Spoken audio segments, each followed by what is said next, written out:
goodness. I am so excited to see you. I'm so excited that you have taken this moment, that you have taken this leap of faith, and you are finally ready to stop allowing procrastination, stop allowing fear, stop allowing self-doubt, and everything else that is holding you back from completing your book. You can do this. You've had this idea. You've waking up in the middle of the night with this amazing concept for a book. You know that God has spoken to you. You have told your friends over and over and over and over and over and over and over again for years that you want to write a book, but you have been stuck. So I'm excited today to share with you 7 things that I feel like you can do right now that will really get a jump start on your book, that will help you to get that thing going, that will help you to ultimately birth a published book.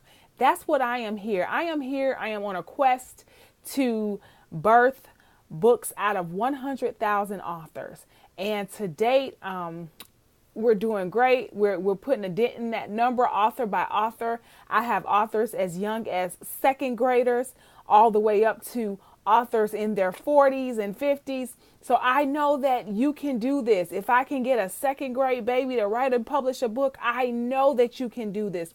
So what I want to do before we really dive into the heavy stuff, I want you to really take these 7 steps and jumpstart your process and see exactly how far along you are, because you would be surprised that if you enact these 7 things that I'm going to share with you, you'd be very surprised at how far along you really are in this process. And so I want to encourage you to grab your pen, grab your paper, and take some notes. And don't just take the notes, friends. I want you to do the work. Spend your time going through actually putting some action behind each one of these things that I'm going to tell you.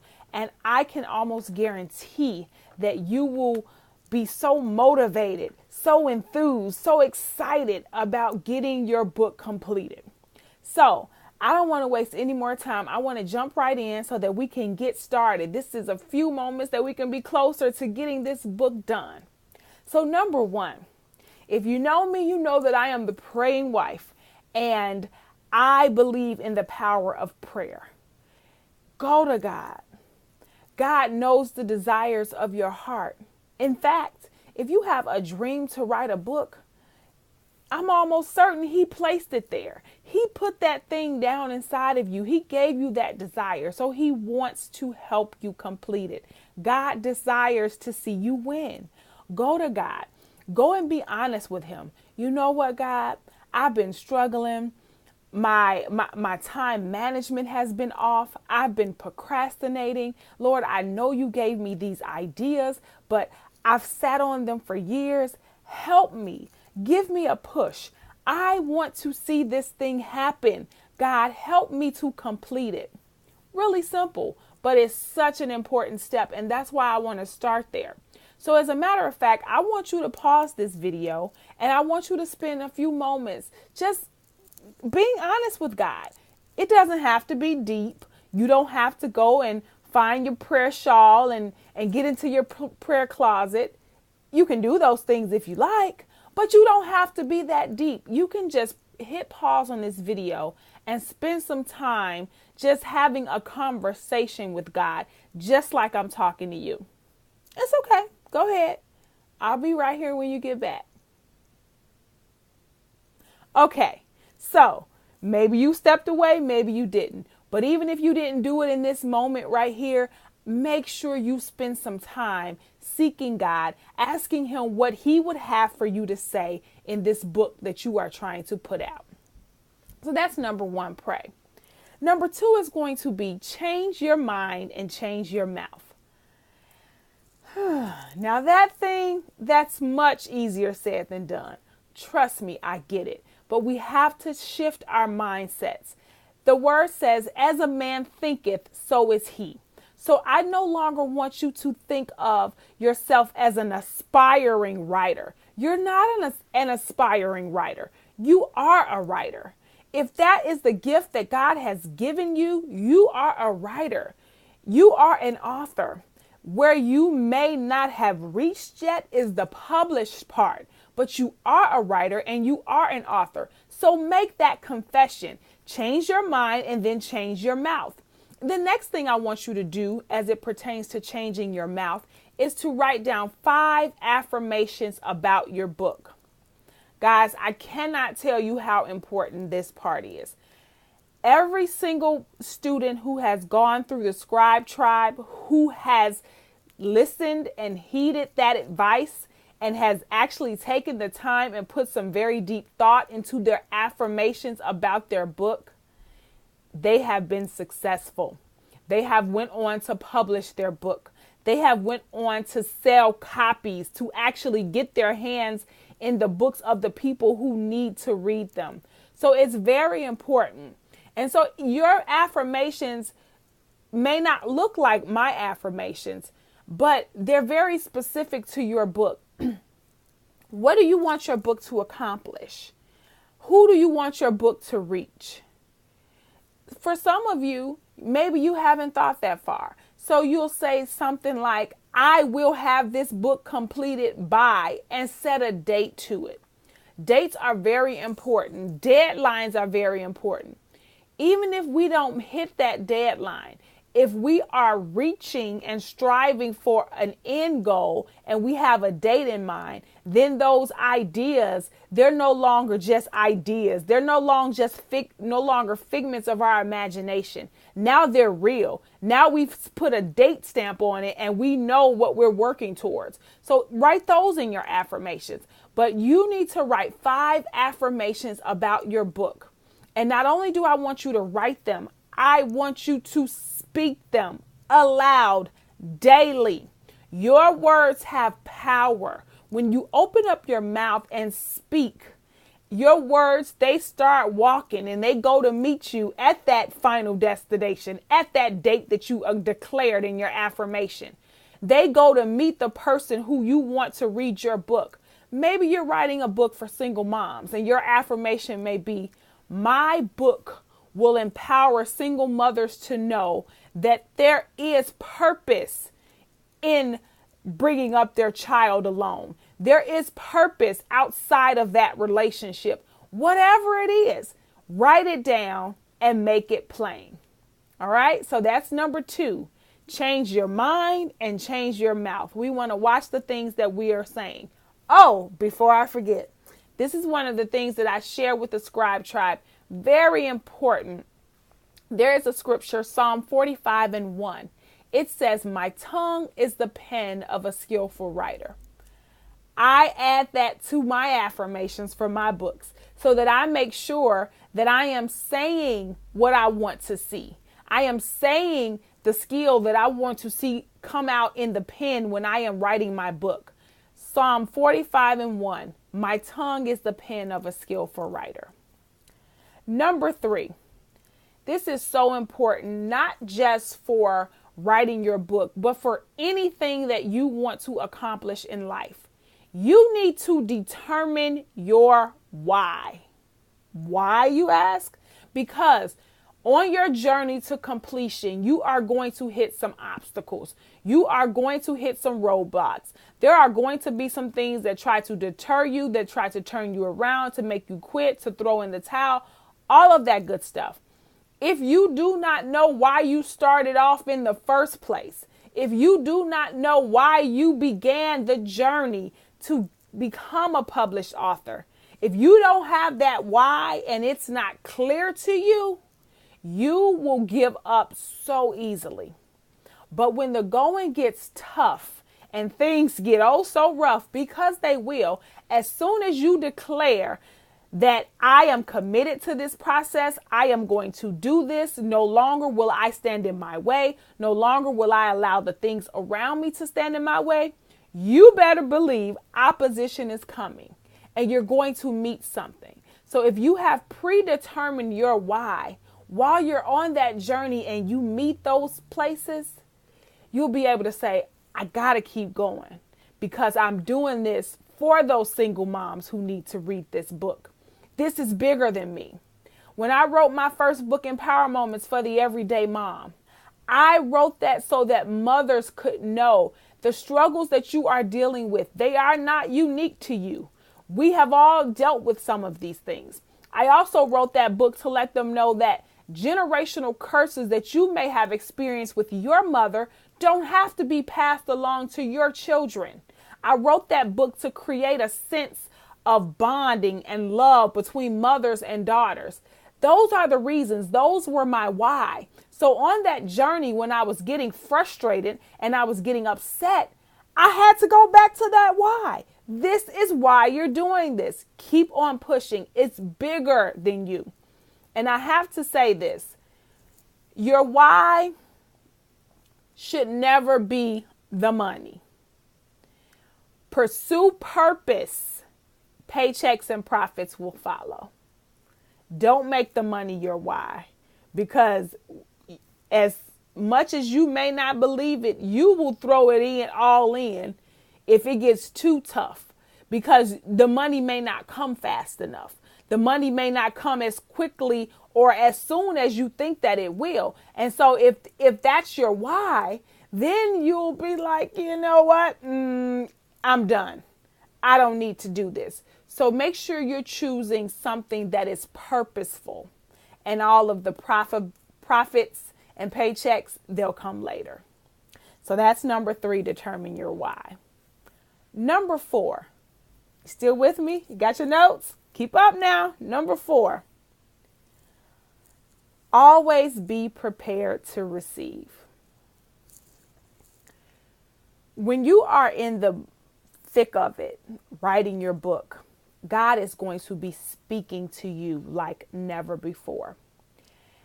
And you may feel like right now you're stuck, and I'll get to that in a moment. You may feel like you're stuck, but as soon as you start writing, God will start pouring more. So you need to be prepared to receive. And what I mean by that is, as a writer, you should always have something to take notes. I just read a quote by Mark Batterson. I think he's the one that originally quoted it. Well, at least I read it in his book. But he said, the shortest pencil is longer than the longest memory. And so basically that means that we need to write things down because we will forget. So you need to always be prepared to receive, whether that's, walking around with a journal, a notebook, having your phone available so you can just pop it open and take notes in your notepad. My last book that I released, God Put Me Up on Game. That book, God poured so much into me when I was out and about and moving all around that my notepad was literally my book. It was taking shape as a book before I even realized it. I also would get downloads as I was driving. And so I would have to pull out my voice recording app and just record the things that God was saying that were going to go into this book. So I implore you to always be ready to receive.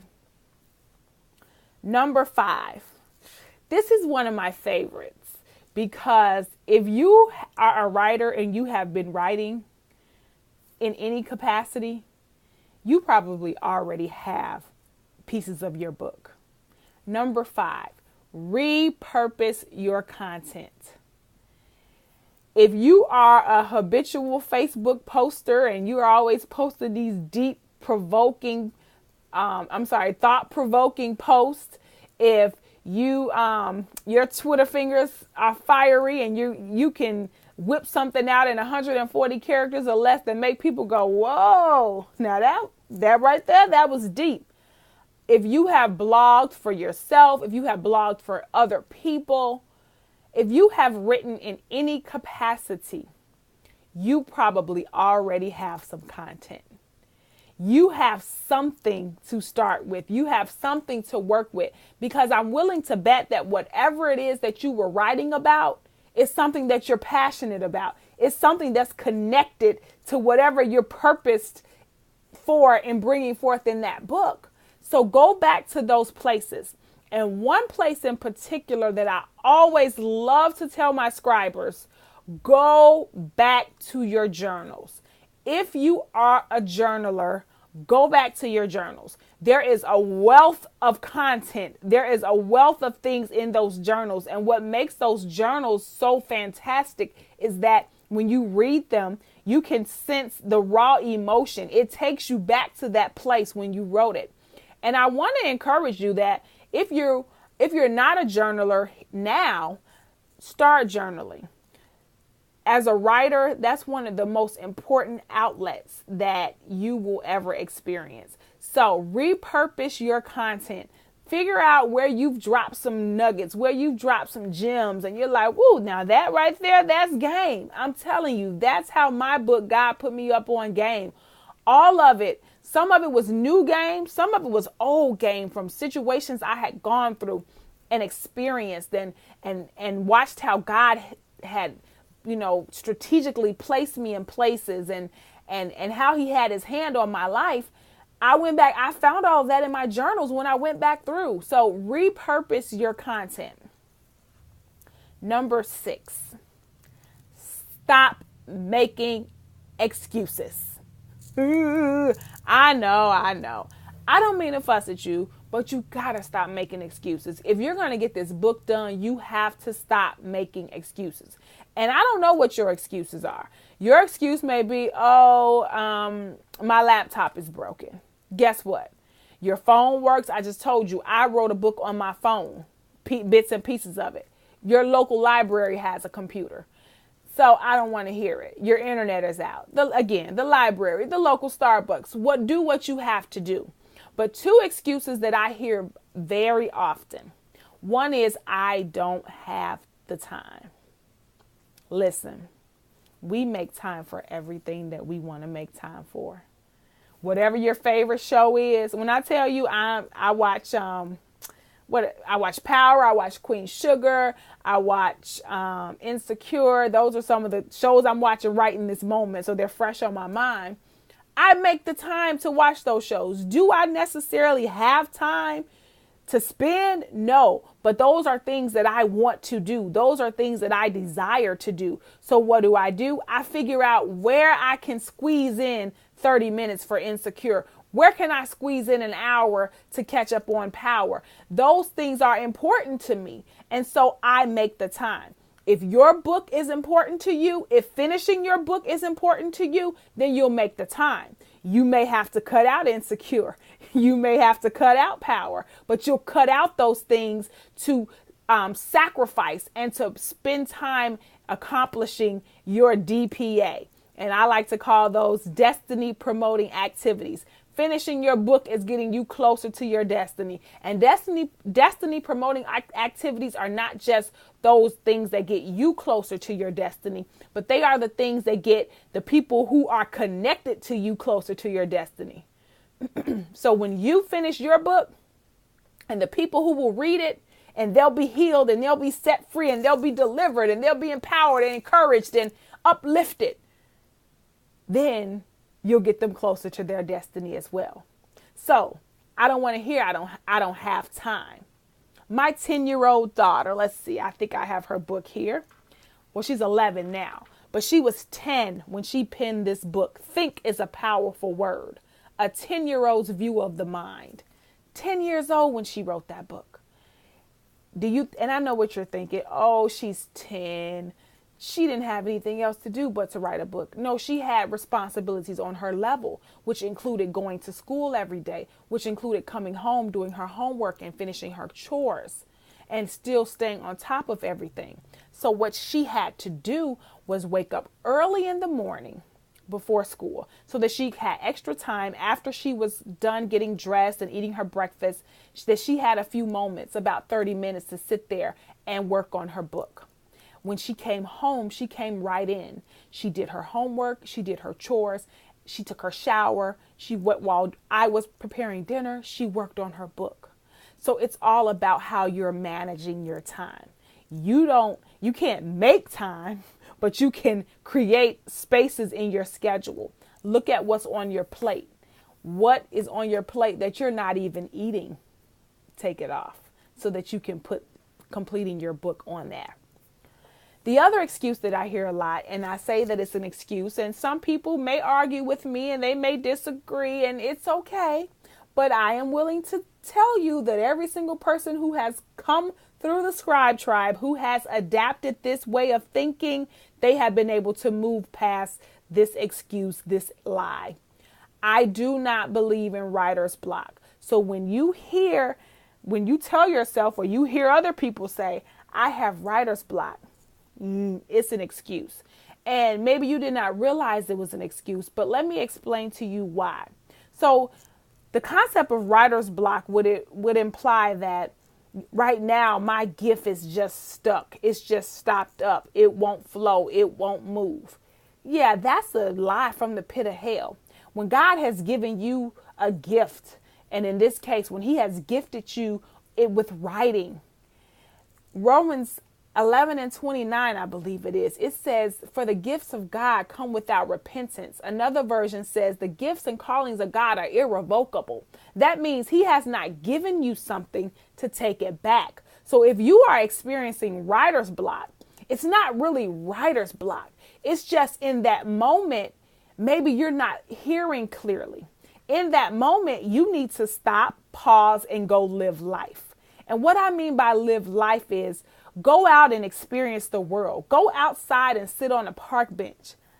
I promise you, there is so much inspiration in people watching. If you think you're stuck, go sit down on the park bench and just watch people and kind of take notes on what you feel or what you're inspired by when you watch those people. Art imitates life.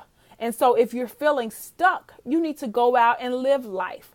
I like to say that no recreation equals no revelation. So if you're feeling stopped up, then get up and go live life.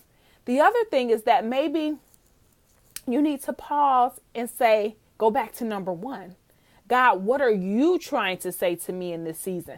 Because often when we get locked up or when we think we hit a quote unquote writer's block, it's because we're trying to churn out something that does not align with what God is trying to birth out of us. Okay. So maybe you need to go back to one, hit pause and say, okay, God, help me to figure this out. What am I missing? What am I missing here? So stop making excuses. You have time and you don't have writer's block. And lastly is number 7. And that's write. I mean, duh. How do you expect to complete a book if you don't write? You have to spend 30 minutes a day, at least 30 minutes a day working on your book. If you spend 30 minutes a day writing and organizing your content and making sure that, you have your outline done and you're doing something to organize your book. It may not necessarily be writing, but again, it is a DPA. It's a destiny promoting activity. If you're spending 30 minutes a day actively working on your book, you'll look up at the end of a month and you would have done tremendous work. You'll be amazed at your accomplishment. So writers write. Your book is not going to get done if you don't do the work. And so going back to number 6, stop making excuses. Some of us feel like we have writer's block because we haven't even used the information that has already been placed down in us. God has already given you several downloads and there's a backup because he told you about this book. He told you what he wanted to write. He told you some things that needed to be said. He's given you an outline and you've done nothing with it. So if you start writing, I can guarantee that when you start that pen, and then of course I'm old school, I'm thinking pen, but when you start pecking away at that computer, you start typing, things will begin to flow. So just do the writing. Write. And I love to share this mantra. Years ago, when I ran the Empower Moments blog and I had writers who would contribute, we would come together for our team meetings, and our mantra that I would tell them is that when it hurts to write, WRITE, you've got it right, RIGHT. And so for those of you, especially if you're writing a personal memoir or a story that's very personal and near and dear to your heart, you will find that it will evoke a lot of emotions in you. But don't stop. You're on the right track, because when it hurts to write, you've got it right. Why? Because someone else is going to be immensely impacted by your story. So you got to get your story out, guys. You have to spend the time. You have to do the work. So a really quick recap of the 7 things. Pray. Number 2, change your mind and change your mouth. Write those affirmations. Number 3, determine your why. Number 4, always be prepared and open to receive. Number 5, repurpose your content. Number 6, stop making excuses. And number 7, just write. I guarantee that if you enact those 7 things now, in this moment, right here, right now, if you're committed to getting these things done, you will be so far ahead. You'll see the progress even as soon as a couple of weeks from now. You'll be like, man, look at what I've already done. So that's it. I want you to get to work. Now, if you find that after you've done all these things and you're ready and you're in there and you're really getting that book done, you're ready to join the Scribe tribe. Now you're ready to learn all of the mechanics of the book and how to put it together and how to publish on a shoestring budget. All those things. How to market and sell your books. All of that stuff. Then you're ready to join the Scribe tribe. And we would love to have you scribers. Scribe, baby, scribe. I cannot wait to read your book. Bye.